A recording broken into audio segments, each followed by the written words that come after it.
to share in a healthy and fair exchange of thoughts and ideas to uplift everyone.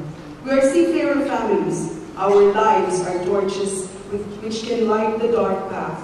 We are seafarer families, and our bonds contribute to the success of the world. Consider yourselves part of history today. Thank you for this honorable opportunity and distinct pleasure to welcome all of you to the first International Seafarer Family Convention. God bless us all, and on behalf of my whole family, maraming salamat po. Mabuhay ang pamilyang Mandaragat.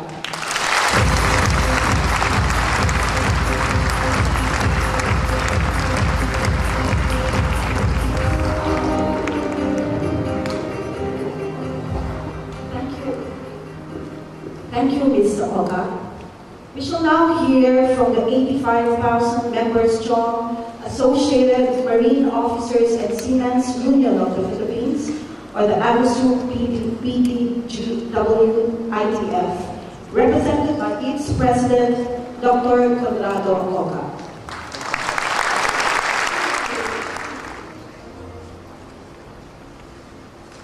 The Honorable Secretary of Labor, the Honorable Rosalinda Dimabilis-Coldos, representing His Excellency Benigno Simeon Aquino III, President of the Republic of the Philippines, Mr. Stuart Howard, Assistant General Secretary of the International Transport Workers Federation, Ms. Marisa Oka, my older sister, Convention Organizer and President of the GIG and the Amazing Sampatita Foundation Incorporated.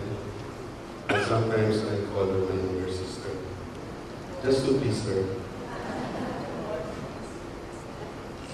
Our maritime professionals and seafarer families from across the seas, fellow stakeholders, friends, and colleagues in the maritime sector, ladies and gentlemen, a blessed good morning to all of you, and warmest greetings from the 85,000 men and women seafarers of the Associated Marine Officers and Seamen's Union of the Philippines.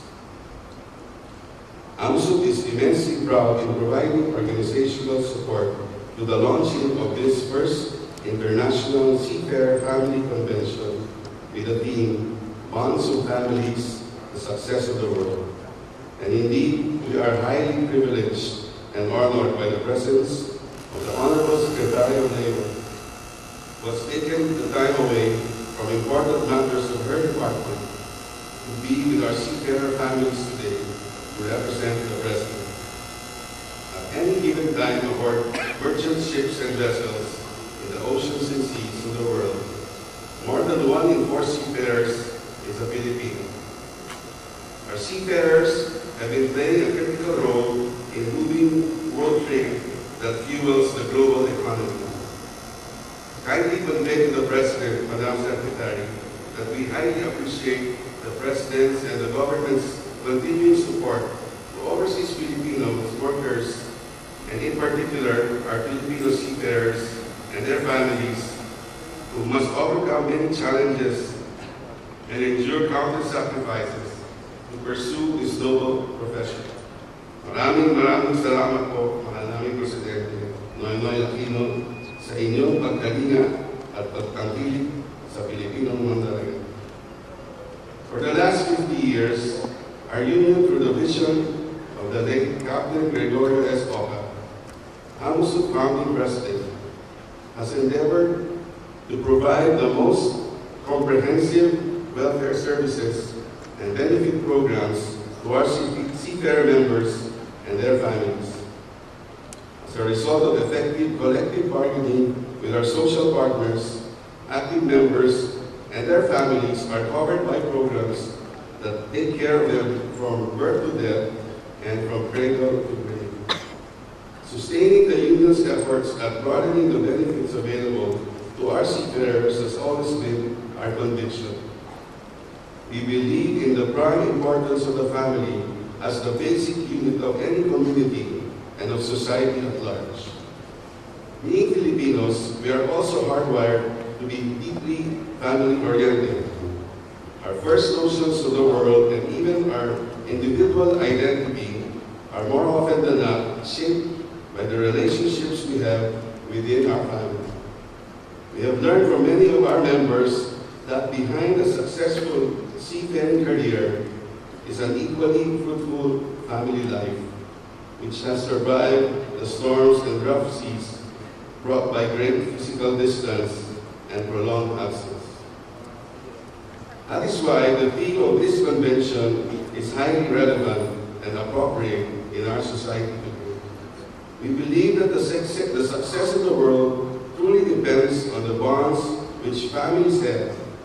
It is therefore high time that we shape the kind of world we want by strengthening the kind of families we have right now. And we truly hope that this convention will be the beginning of finding ways to do this.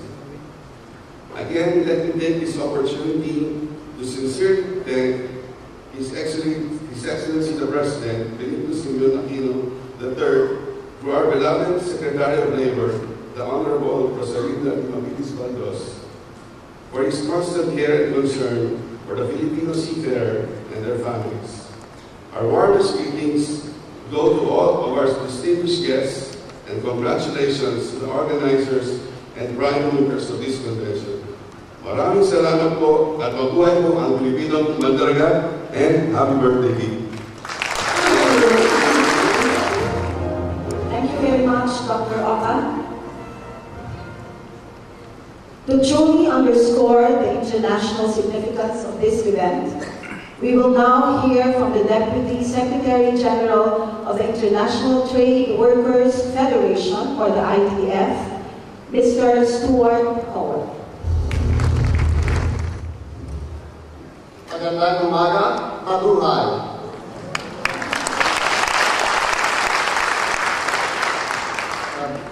My name is Stuart Howard, and I'm the Assistant General Secretary of the International Transport Workers Federation, which of course represents seafarers and transport workers from all around the world.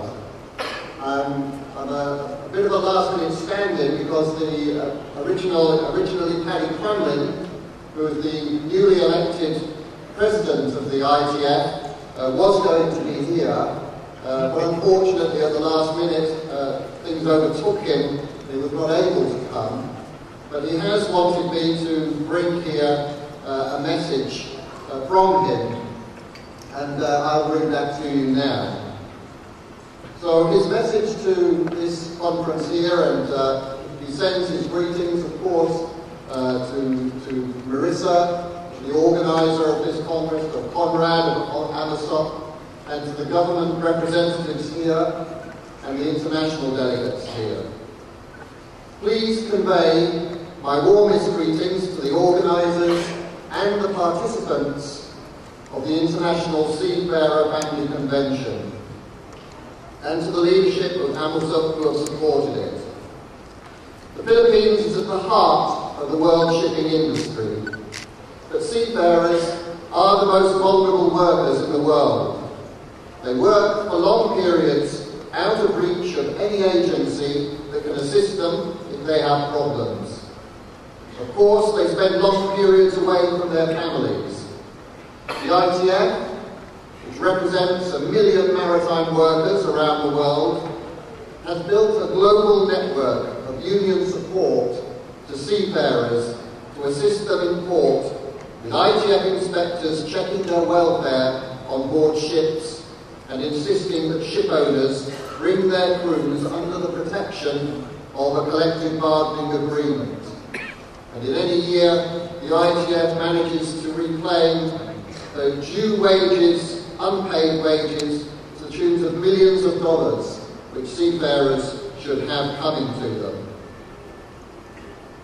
We have worked hard also to achieve the ILO Maritime Labour Convention 2006, which in the industry we call a Bill of Rights for seafarers.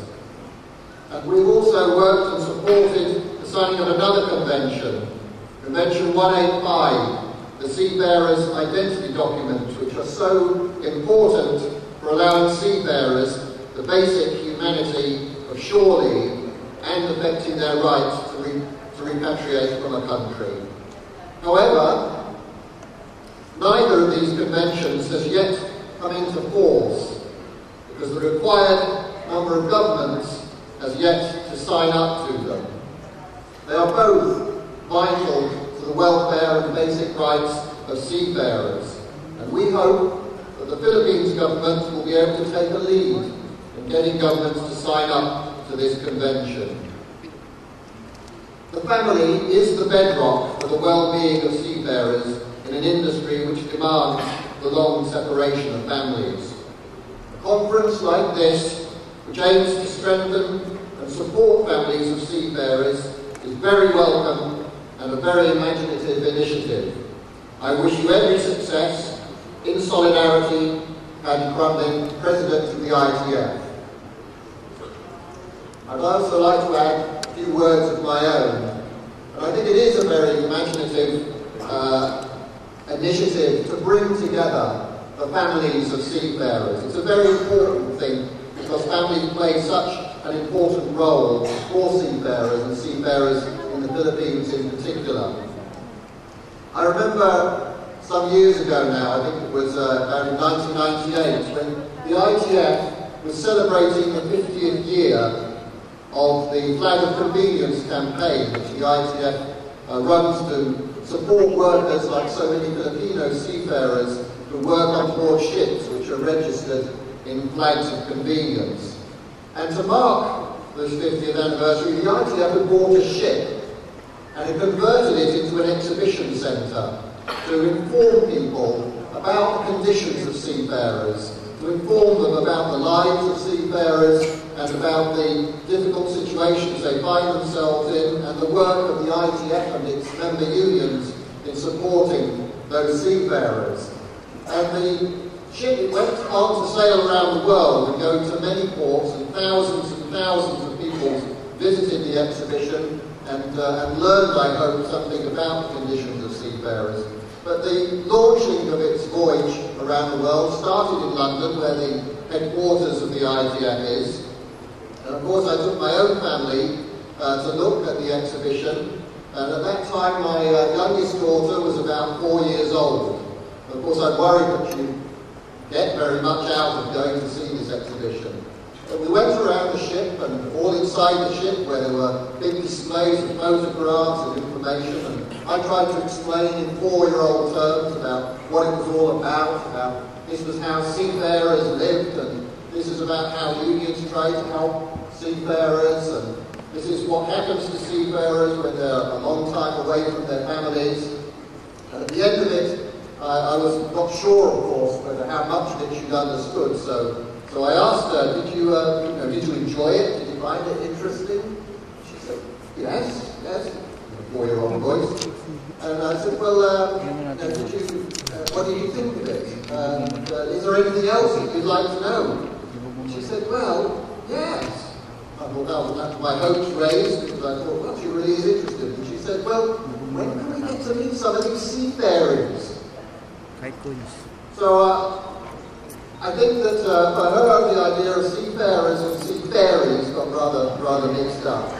But I think that the idea of bringing young people and of introducing them to the ideas and understanding, a better understanding of how their family members, how their fathers, how their brothers, what kind of lives they lead, why they're away from home so much, is very, very important indeed. And also to have the idea of families being a part of supporting them and fighting for their rights, for you as family members, giving them support.